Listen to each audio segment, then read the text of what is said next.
Ek groet julle almal. Baie welkom by hierdie aanbieding van die man in die breinpak klere. Nou hierdie aanbieding is 'n vervolg op die vorige video waaroor ek gepraat het oor die man in die breinpak klere. Wie is hy en hoe word hy geopenbaar of hoe sal hy verskyn? So ek het dan die vergelyking gemaak en gesê dat die man in die breinpak klere is iemand wat te staan gaan kom teen die gees van Menahem. Menahem was 'n koning gewees wat die stad ingeval het en uit die swanger vroue daar laat oopsny en hy het uit 'n soort van 'n baie wrede tipe van man die swanger vroue laat oopsny en daar word gespekuleer dat hy sekere tipe van 'n losbandige religieuse rites ingestel het. Nou ek het op hierdie konsep afgekom nadat ek vir 2 jaar lank die Torah lesings bygewoon het. En toe het ek agtergekom dat elke week as hulle sekere Torah lesings doen, dan speel daar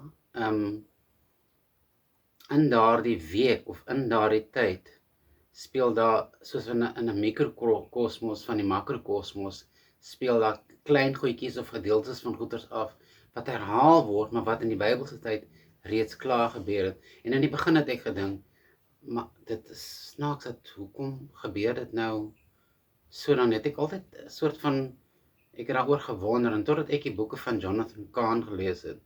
So in daai tyd het ek reeds al ver gewerk in 3 verskillende tale en ek het uitgekom toe daarby dat alles wat was sal weer wees. So met ander woorde, hoe plaas ek die man in die breinpak klere? Ek plaas hom in hierdie tyd van waar ons nou leef. So Menahem, watter koning of staatspresident in ons land het 'n hele klomp vroue gehad? Onder watter koning het daar 'n geweldige klomp die plaasmoorde begin plaasvind? Die wreedheid teenoor vroue en kinders, dit het amper 'n hoogtepunt gevoer. Watter president in ons land het verskillende vrouens gehad? So ek sou dan sê op my tydlyn sou ek sê die enigste persoon wat hierin sal pas, plus dat hy het dan geld betaal aan die koning van Assirië. Hy het mense wat vermoord se geld gevat en dit is staatskaping en hy het die geld gegee aan die koning van Assirië en dit het 10 jaar lank aangehou. Jy kan in die Bybel gaan lees, 2 Konings 15 vers 17, 18, 19, 20, sê maar dis nou in vers 20. Wie 10 jaar lank geregeer? Jacob Zuma. Jy kan dit gaan Google, die internet sal vir jou die presiese datums gee, dis omtrent soos 2 maande uit.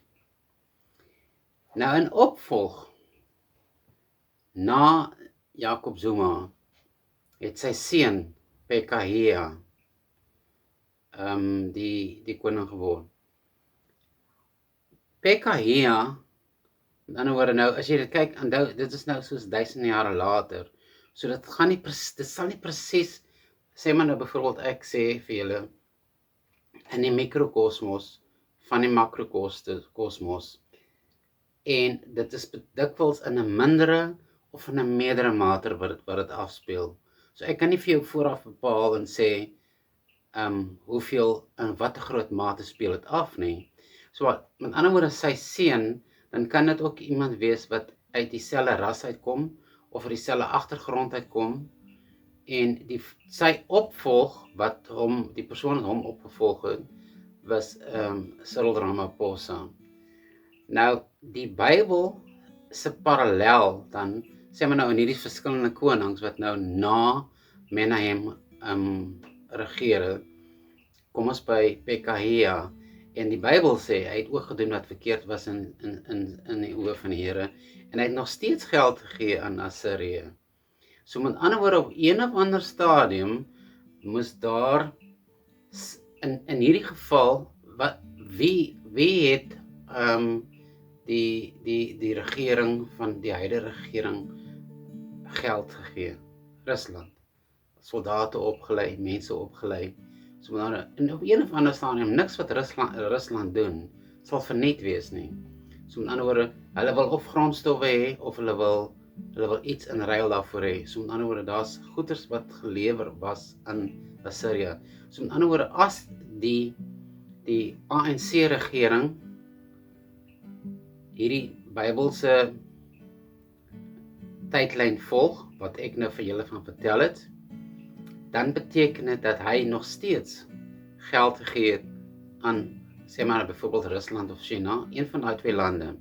Maar die staatskaping het begin met Menahem.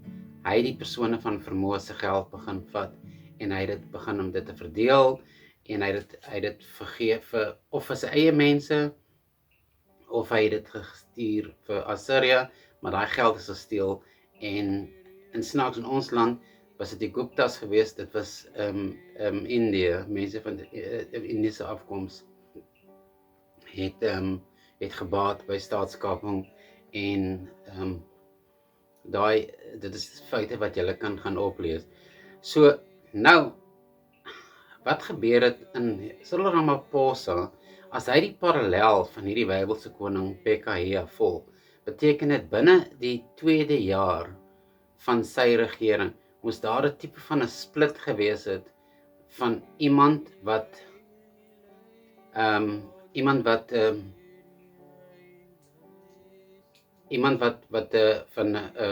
binne sy, sê maar byvoorbeeld soos 'n adjudant, een van sy adjudante het in sy plek koning geword. So dit is Pekah. Pekah was die seun van Pekahia, en hy doen wat verkeerd was in die oë van die Here. Nou, sê maar byvoorbeeld in die Bybelse tyd, praat hulle van 'n koning wat vermoor was, of hy's doodgemaak of so, dan beteken dit, soos wat ek het sien in hierdie prototipes, is die persoon se magbasis is dan baie verminder. Nou, die teksvers, hoekom sê ek vir julle al hierdie feite? Want in hierdie tyd gebeur grondonteeneming. Nou kyk, die Bybelvers wat ek nou hierby wil sê is Micha 3 vers 9. Die vroue van my volk verdryf hulle uit die huis wat hulle lief het. Van hulle kinders neem julle die sieraad weg in ewigheid. So Micha 2 vanaf vers 2 van hoofstuk 2 vertel vir jou dat jy moet eintlik opstaan teen onreg. Jy moet dit uitwys. Jy moet daaroor praat. As jy stil bly oor BEE, as jy stil bly oor staatskaping, gaan dit gaan net erger en erger en erger word. So, ek het baie oor hierdie saak nagedink voordat ek hieroor praat. Want Menahem, 2 mense het daarna verwys, en dit was Nicolaas van Rensburg en Johanna Brandt. Hulle gepraat oor die nag van die lang messe.